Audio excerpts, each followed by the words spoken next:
Hello दोस्तों, स्वागत है आप सभी का हमारे YouTube channel science GK and GS में। आज के इस वीडियो हम पढ़ने वाले हैं एनसीईआरटी क्लास 10th का चैप्टर नंबर 10, जिसका नाम है प्रकाश परावर्तन तथा अपवर्तन। गाइस, यह चैप्टर सभी एग्जाम के लिए बहुत इंपॉर्टेंट है। इस एक चैप्टर से सभी एग्जाम में लगभग एक क्वेश्चन पूछा ही जाता है। तो आज की इस वीडियो हम क्लास नोट्स पढ़ने वाले हैं इस चैप्टर के। तो शुरू करते हैं आज का वीडियो और पढ़ते हैं और जानते हैं कि इस चैप्टर में क्या क्या है। तो गाइस, शुरू करते हैं फर्स्ट पॉइंट से। प्रकाश वह ऊर्जा है जिसके द्वारा हम वस्तुओं को देख सकते हैं। प्रकाश के गुण। प्रकाश के गुण क्या होते हैं? प्रकाश सरल सीधी रेखाओं में गमन करता है। प्रकाश विद्युत चुम्बकीय तरंग है, इसलिए इसे संचरण के लिए माध्यम की आवश्यकता नहीं पड़ती है। प्रकाश अपारदर्शी वस्तुओं की तीक्ष्ण छाया बनाता है। मतलब जो अपारदर्शी वस्तुएं रहती है, जैसे स्टील वगैरह या लकड़ी वगैरह रहती है, उनकी तीक्ष्ण छाया बनाता है प्रकाश। प्रकाश की चाल निर्वात में सबसे अधिक 3 × 10⁸ मीटर प्रति सेकंड होती है। इसके बाद देख लेते हैं प्रकाश का परावर्तन। प्रकाश का परावर्तन उच्च कोटि की पॉलिश किया हुआ पृष्ठ जैसे कि दर्पण अपने पर पड़ने वाले प्रकाश अधिकांश को की परावर्तित कर देता है, जिससे मतलब अपना प्रतिबिंब वगैरह बनते हैं। प्रकाश के परावर्तन के नियम। प्रकाश के परावर्तन नियम क्या है? फर्स्ट नियम, आपतन कोण परावर्तन कोण के बराबर होता है। मतलब जो आपतन कोण रहता है, जो किरण उस किसी पृष्ठ के ऊपर पड़ती है, उसके बराबर ही परावर्तन कोण, मतलब यह पृष्ठ है, इसलिए यह आपतित किरण है, जो आपतित किरण का कोण बनाती है यह अभिलंब हो गया, इसके साथ वही परावर्तित किरण भी लंब बनाई, मतलब इसके बराबर यह किरण का कोण होगा। मतलब ये कोण बन रहा है, इतना ही ये कोण बनेगा। यह आपतन कोण परावर्तन के नियम का फर्स्ट नियम है। इस बार सेकंड नियम देख लेते हैं। आपतित किरण दर्पण के आपतन बिंदु पर अभिलंब तथा परावर्तित किरण सभी एक ही तल में होते हैं। मतलब आपतित किरण, ये आपतित किरण हो गई, परावर्तित किरण हो गई, और अभिलंब अभिलंब, ये तीनों एक ही तल में होते हैं। ये परावर्तन के नियम है। देखिए, जैसे यहाँ पे डायग्राम बना रखा है, इस पर ये आपतित किरण आ रही है, ये परावर्तित किरण हो गया, ये डॉट डॉट वाला अभिलंब हो गया। इसमें आपतित किरण, ये आपतन कोण, अब ये आपतन कोण आई और अपरावर्तित कोण क्या क्या दे रखा है यहाँ पर? आर। दोनों बराबर होते हैं हमेशा। ये परावर्तन कोण हो गया, ये देख सकते हो आप। अब प्रतिबिंब देख लेते हैं। प्रतिबिंब क्या होता है? प्रतिबिंब वहां बनता है जिस बिंदु पर कम से कम दो परावर्तित किरणें प्रतिच्छेदित होती है या प्रतिच्छेद प्रतीत होती है। मतलब प्रति वहां पर बनता है जहां पर दो किरणें मतलब परावर्तित करती है या प्रतिच्छेद करती है, वहां पर प्रतिबिंब बनता है। इसके बाद देख लेते हैं वास्तविक प्रतिबिंब और आभासी प्रतिबिंब। प्रतिबिंब दो प्रकार रहते हैं, वास्तविक प्रतिबिंब और आभासी प्रतिबिंब। वास्तविक प्रतिबिंब कौन सा रहता है? यह तब बनता है जब प्रकाश की किरण वास्तव में प्रतिच्छेदित होती है। इस बात सेकंड पॉइंट, इसके पर्दे पर प्राप्त कर सकते हैं, मतलब इसे इसका प्रिंट वगैरह भी निकाल सकते हैं वास्तविक प्रतिबिंब का। इसके बाद सेकंड है वास्तविक प्रतिबिंब उल्टा बनता है। मतलब वास्तविक प्रतिबिंब में जो भी वस्तु वगैरह उसका उल्टा बनता है हमेशा। इसके बाद अब आभासी प्रतिबिंब देख लेते हैं। यह तब बनता है जब प्रकाश किरण प्रतीत होती है, मतलब प्रतीत होती है, जब यह आभासी प्रतिबिंब बनता है। और इसका सेकंड पॉइंट, इसे प्रतिबिंब प्राप्त नहीं किया, मतलब इसका प्रिंट नहीं निकाल सकते। इसके बाद से थर्ड पॉइंट है आभासी प्रतिबिंब सीधा बनता है। मतलब आभासी प्रतिबिंब जो रहता है ना, वो सीधा बनता है हमेशा। इसके बाद देख लेते हैं समतल दर्पण द्वारा प्राप्त प्रतिबिंब। मतलब समतल दर्पण रहता है सीधा, उसे के द्वारा कैसा प्रतिबिंब प्राप्त होता है ये देख लेते हैं। अब इसमें देख लें, आभासी एवं सीधा प्राप्त होता है। प्रतिबिंब का आकार वस्तु के बराबर रहता है। मतलब अब देखो यहाँ पर प्रतिबिंब रखा है, तो इसे मतलब सीधा बनता है, पहला पॉइंट हो गया। और प्रतिबिंब का आकार वस्तु के आकार बराबर, मतलब ये जितना बड़ा है, ये जितना बड़ा है, ये इधर प्रतिबिंब बन रहा है। और थर्ड पॉइंट है प्रतिबिंब के दर्पण के उतने पीछे बनता है जितनी वस्तु दर्पण से दूरी होती है। मतलब उतनी दूर बनता है, जैसे ये दर्पण रखा है और यहाँ से जितनी दूरी है उतनी दूरी पर यह प्रतिबिंब बनता है। फोर्थ पॉइंट है प्रतिबिंब पास और परिवर्तित होता है। मतलब प्रतिबिंब इसके पास और परिवर्तित होता है, ये देख सकते हो आप यहाँ पर। इसके बाद नेक्स्ट पॉइंट देख ले, पास और परिवर्तन क्या होता है ये जान लेते हैं। इसमें वस्तु का दाया भाग बाया प्रतीत होता है और बाया भाग दाया प्रतीत होता है। मतलब कोई वस्तु रहते हैं ना, उसका बाया भाग तो दाया प्रतीत होता है। जैसे अब अपन देखते हैं दर्पण के अंतर्गत, इसमें मतलब अपन देखिए ये दर्पण रखा है और इसमें ये इस प्रकार का ये दर्पण है। अगर अपन इसमें से इधर देख रहे हैं, इसमें से अपना खुद का प्रतिबिंब देख रहे हैं, तो अपना ये दाया हाथ है ना, इसमें इधर क्या साइड हो जाएगा अपना, मतलब इधर देख रहे हैं तो मतलब अपना बाया हाथ हुआ इधर साइड, तो ये इधर आ जाएगा बाया हाथ, और ऊपरी साइड राइट हैंड हो जाएगा, और नीचे का ये लेफ्ट हैंड है, ये राइट हैंड है, तो ये ऊपर की साइड हो जाएगी। इस प्रकार का ये प्रतिबिंब बनता है मतलब समतल दर्पण के अंदर। अब गोलीय दर्पण की बात कर लेते हैं। गोलीय दर्पण का परावर्तन तल अंदर की ओर या बाहर की ओर वक्रीय होता है। इसके बाद नेक्स्ट पॉइंट है गोलीय दर्पण जिसका परावर्तक पृष्ठ अंदर की ओर अर्थात गोले के केंद्र की ओर वर्कित है, वह अवतल दर्पण कहलाता है।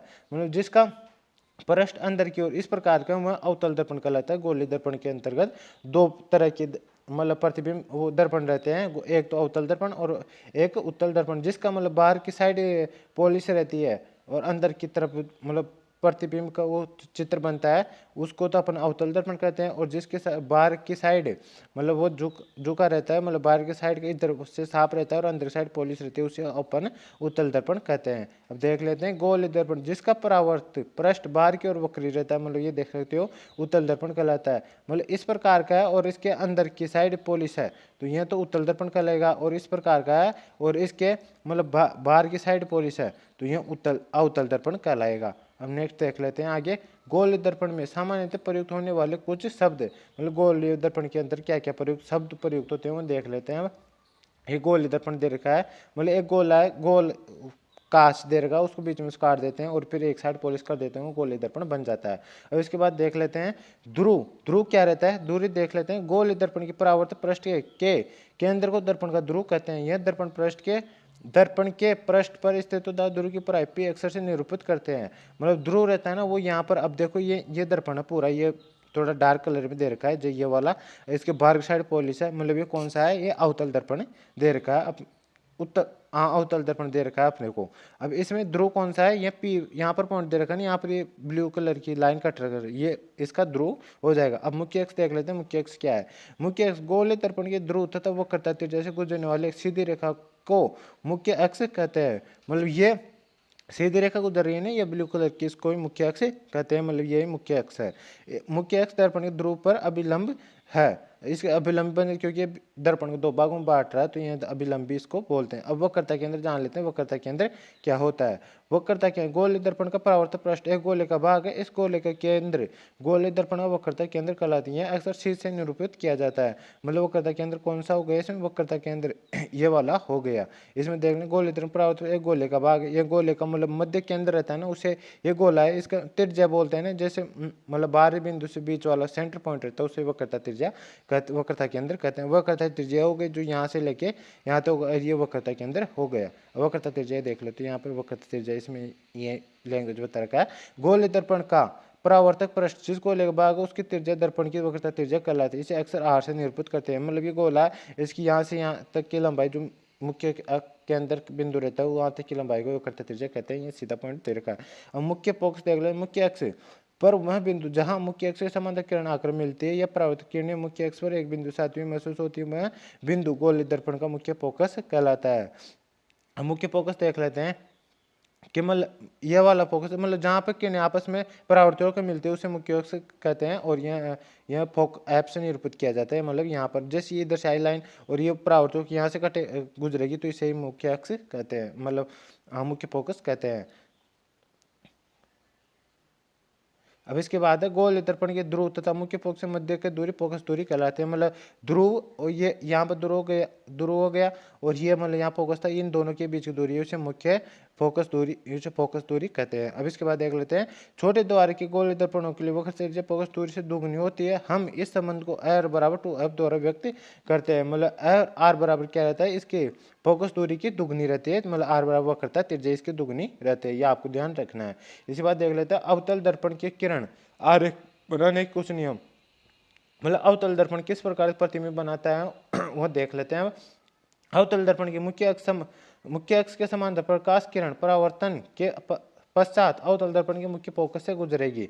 मतलब अवतल दर्पण दे रखा है, उसके मुख्य अक्ष के प्रकाश समांतर, मतलब मुख्य अक्ष के समांतर कोई प्रकाश किरण जा रही है तो वह अवतल दर्पण के मुख्य फोकस से गुजरेगी। मतलब ये फोकस दे रखा है, एफ वाला फोकस दे रखा है, तो इसके फोकस से होकर गुजरती है। अगर इसके मुख्य अक्ष के समांतर कोई किरण जा रही है तो ये डायग्राम में देख सकते हो। उसके बाद नेक्स्ट कंडीशन देख लेते हैं। अवतल दर्पण के मुख्य फोकस से गुजरने वाली किरण परावर्तन की पश्चात मुख्य अक्ष के समांतर गुजरेगी। मतलब कोई अगर फोकस से होकर गुजर रही है, ये मुख्य फोकस इससे होकर गुजरती है तो वह मतलब उसके मुख्य अक्ष के समांतर होकर गुजरती है। देखो यहाँ से ये किरण आई, ये वाली, ये मुख्य फोकस से होकर गुजर रही है तो ये उसके समांतर मुख्य अक्ष के समांतर होकर गुजर रही है। अब इसी वजह से थर्ड कंडीशन देख लेते हैं। अवतल दर्पण में वक्रता के अंदर गुजरने वाली किरण परावर्तन के पश्चात उसी दिशा में वापस परावर्तित हो जाती है। मतलब जिस दिशा में आती है वह उसी दिशा में परावर्तित हो जाती है अगर वह सेंटर ऑफ कर्वेचर वक्रता के अंदर से होकर गुजर रही है। तो इसके बाद देख लेते हैं फोर्थ पॉइंट क्या है। अवतल दर्पण के बिंदु P की और मुख्य अक्ष से तिर्यक दिशा में आपतित किरण तिर्यक दिशा में अपरावर्तित होती है। आपतित तथा परावर्तित किरण आपतन बिंदु पर मुख्य अक्ष के समान कोण बनाती है। मतलब अगर कोई किरण डायरेक्ट मुख्य अक्ष या पोल पर आकर गिरती है तो वह उसी बिंदु से मतलब दूसरी साइड होकर उसके अपोजिट साइड से होकर उसी कोण पर एंगल पर परावर्तित हो जाती है। यह फोर्थ पॉइंट हो गया है। इसके बाद देख लेते हैं अवतल दर्पण द्वारा बिंब विभिन्न स्थितियों के लिए बने प्रतिबिंब। मतलब अवतल दर्पण पर अगर किसी वस्तु को अपन विभिन्न स्थितियों पर रखते हैं तो कहाँ पर प्रतिबिंब बनता है, कैसा प्रतिबिंब बनता है, उसका साइज क्या रहता है, ये देख लेते हैं। अब इसमें 4 पॉइंट बना रखे हैं। बिंब की स्थिति, प्रतिबिंब की स्थिति, प्रतिबिंब का आकार और प्रतिबिंब की प्रकृति, मतलब किस प्रकार का प्रतिबिंब वास्तविक बनेगा, उल्टा बनेगा, आभासी बनेगा, कौन सा बनेगा, ये देख ले। अब बिंब की स्थिति, अगर किसी वस्तु को अनंत पर रखते हैं तो उसकी स्थिति क्या रहती है, फोकस पर वह बिंदु मतलब फोकस पर बनता है बिंदु साइज के बराबर अत्यंत छोटा मिलता है, मतलब बिंदु के बराबर बनता है और उसका आकार प्रकृति कैसे वास्तविक तथा उल्टी रहती है। इसके बाद सेकंड आता है सी से परे, मतलब सेंटर ऑफ कर्वेचर से परे रखते हैं, मतलब उसे दूसरी साइड रखते हैं तो एफ फोकस तथा सेंटर ऑफ कर्वेचर के बीच बनता है, छोटा बनता है, वास्तविक तथा उल्टा बनता है। इसके बाद सी पर रखते हैं, सेंटर ऑफ कर्वेचर मतलब वक्रता के अंदर रखते हैं तो सी पर ही बनता है, समान साइज का बनता है, वास्तविक तथा उल्टा बनता है। अब इसके बाद देख लेते हैं सेंटर ऑफ कर्वेचर मतलब वक्रता के अंदर तथा फोकस के बीच रखते हैं तो सी से परे बनता है, बड़ा बनता है और वास्तविक तथा उल्टा बनता है। इसके बाद अब फोकस पर रखते हैं तो अनंत पर बनता है, अत्यधिक बड़ा बनता है, वास्तविक तथा उल्टा बनता है। इसके बाद अब देख लेते हैं पोल तथा एफ के बीच, मतलब पोल और एफ के फोकस के बीच रखते हैं तो दर्पण के पीछे बनता है, विवर्धित बनता है, आभासी तथा सीधा बनता है। बिंब की स्थिति अनंत पर, ये देखो यहाँ पर डायग्राम में दिखा रखा है, जो ऊपर अपने ने मतलब टेबल के अंदर पढ़ा था, ये सब यहाँ पर दिखा रखा है। अब देख नेक्स्ट देख ले अवतल दर्पणों के उपयोग में, अवतल दर्पण का उपयोग कहाँ पर होता है ये देख लेते हैं। अब सामान्य टॉर्च, सर्च लाइट, वाहनों के हेडलाइट प्रकाश का शक्तिशाली समांतर किरणपुंज प्राप्त करने के लिए इसका उपयोग किया जाता है। मतलब जो टॉर्च रहती है, सर्च वाहनों की हेडलाइट रहती है, उनमें अवतल दर्पण का उपयोग किया जाता है। इस बात देख लेते हैं दंत विशेष अवतल दर्पण उपयोग मशीनों मरीजों के दांतों का बड़ा प्रतिबिंब देखने के लिए करते हैं। मतलब जो दांतों के डॉक्टर रहते हैं वह दांतों का बड़ा प्रतिबिंब देखने के लिए अवतल दर्पण का उपयोग करते हैं। इसके बाद नेक्स्ट पॉइंट है इन्हें पर चेहरे का बड़ा प्रतिबिंब देखने के लिए संयुक्त दर्पणों के रूप में उपयोग किया जाता है। मतलब जो नाई रहते हैं ना, वो भी इसी अवतल दर्पण का उपयोग करते हैं, मतलब चेहरे का बड़ा प्रतिबिंब देखने के लिए। इसके बाद फोर्थ पॉइंट सौर भट्टियों में सूर्य के प्रकाश को केंद्रित करने के लिए बड़े अवतल दर्पणों का उपयोग किया जाता है। सौर भट्टियों के अंतर्गत भी अवतल दर्पणों का ही उपयोग किया जाता है। अब उत्तल दर्पण देख लेते हैं, उत्तल दर्पण किस प्रकार प्रतिबिंब बनाता है, कैसा क्या कंडीशन रहती है इसकी। फर्स्ट पॉइंट है उत्तल दर्पण के मुख्य अक्ष के समांतर प्रकाश किरण परावर्तन के पश्चात दर्पण के मुख्य फोकस से अपसरित होती प्रतीत होती है। मतलब ये देखो डायग्राम दे रखा है, ये पोल हो गया इसका, मतलब मुख्य अक्ष हो गया, ये हो गया, और अब ये देख लो ये पोल हो गया, यहाँ पे ये इसका फोकस हो गया और ये सेंटर ऑफ कर्वेचर वक्रता के अंदर हो गया। अब इसमें क्या दे रखा है, उत्तल दर्पण के मुख्य अक्ष समांतर प्रकाश किरण परावर्तन के पश्चात दर्पण के मुख्य फोकस से अपसरित होती है। मतलब अगर कोई किरण प्रकाश किरण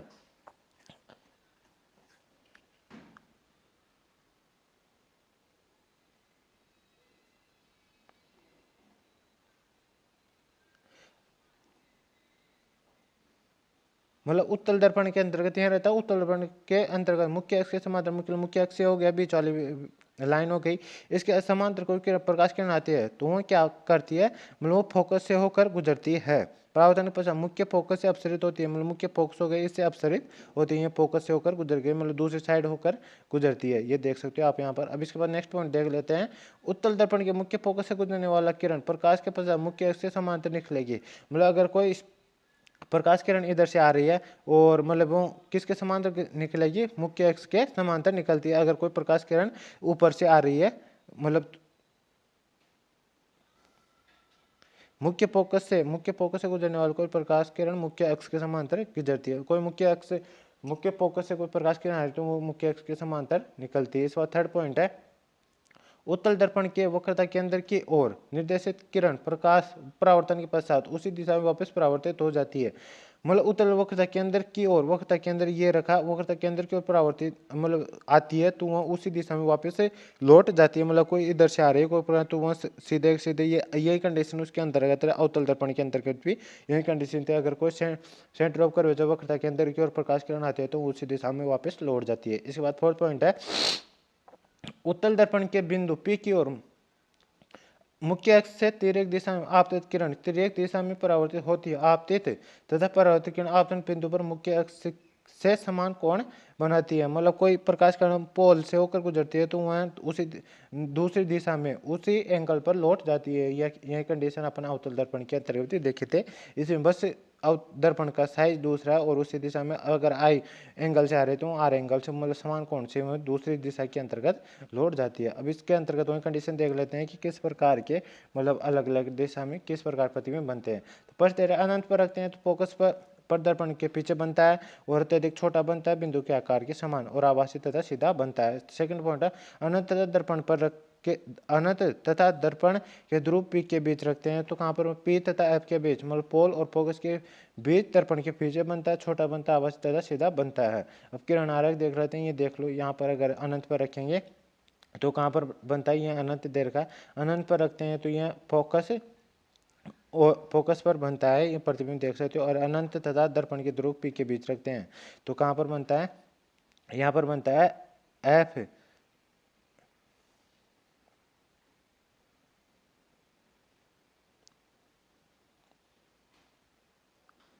अनंत ध्रुव के बीच, अनंत तथा दर्पण ध्रुव के बीच रखते हैं तो F और P के बीच यह प्रतिबिंब बनता है। इसके बाद देख लेते हैं उत्तल दर्पण के उपयोग।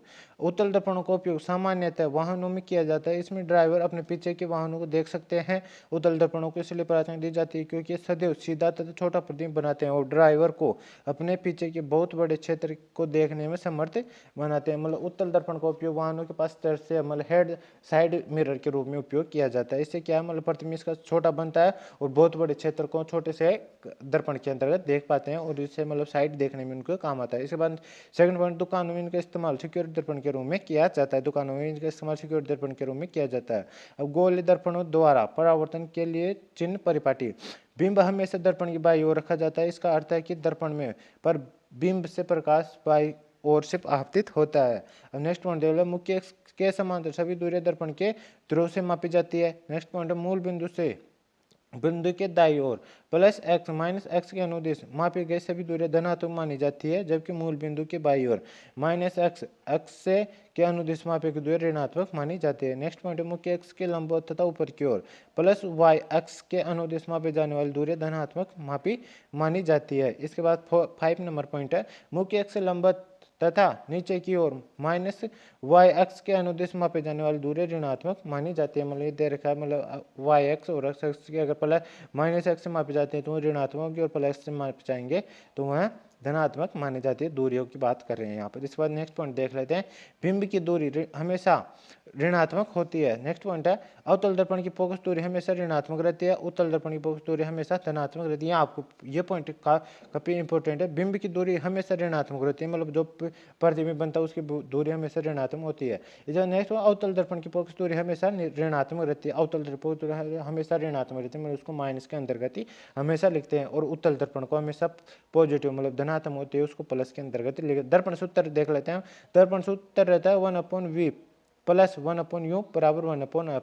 इसमें v बराबर प्रतिबिंब की दूरी रहती है, u बराबर बिंब की दूरी रहती है, f बराबर फोकस दूरी रहती है। अब आवर्धन देख लेते हैं, आवर्धन क्या होता है, गोलीय दर्पण द्वारा उत्पन्न वह आपेक्षिक विस्तार जिससे ज्ञान होता है कि कोई प्रतिबिंब बिंब की अपेक्षा कितना गुना आवर्धित है, इसे प्रतिबिंब की ऊंचाई तथा बिंब की ऊंचाई के अनुपात में व्यक्त किया जाता है। इसके बाद देख लेते हैं, m बराबर रहता है मतलब आवर्धन क्षमता बराबर रहता है, m बराबर रहता है प्रतिबिंब की ऊंचाई h अपन बिंब की ऊंचाई यह रहता है, m बराबर h i अपन h0 यह रहता है, m बराबर माइनस का v अपन यूं भी लिख सकते हैं। मतलब इसमें अपन फॉर्मूले जिस तरह का मान दे रखा है क्वेश्चन के अंदर उसके अनुसार आप इसमें मान रख सकते हैं। h को मतलब माइनस भी मान सकते हैं जो अपने अंतर्गत अवतल दर्पण की दूरी को बात कर रहे हैं। और यूं बराबर रहता है, u बराबर यहाँ पर दर्पण सूत्र में दे रखा था अपनी क्या बिंब की दूरी रहती है।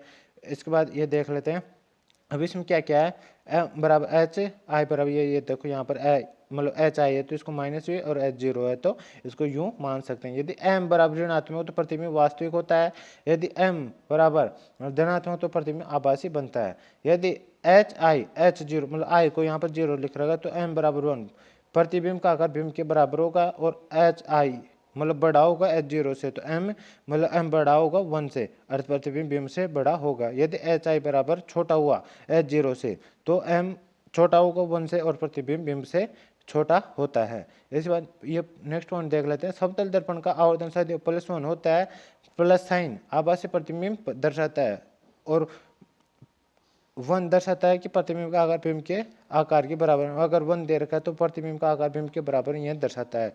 यदि एम बराबर प्लस वी बराबर एम छोटा है वन से तो दर्पण उत्तल है, और यदि एम बराबर प्लस वी एम मतलब बड़ा है एक से तो दर्पण अवतल है। यदि एम बराबर माइनस का वी और दर्पण तो दर्पण अवतल है। यहाँ भी आपको कंडीशन इन कंडीशनों का ध्यान रखना है। तो गाइस ये था आज का वीडियो पसंद आया तो वीडियो को लाइक करें, और चैनल पर पहली बार आए तो चैनल को सब्सक्राइब कर बेल आइकन दबा लें, ताकि मैं जैसे नेक्स्ट चैप्टर का वीडियो लेकर आऊँ आपको नोटिफिकेशन मिल जाए और आप सबसे पहले नेक्स्ट चैप्टर पढ़ सके। मिलते हैं नेक्स्ट वीडियो में, तब तक के लिए बाय बाय एंड जय हिंद जय भारत।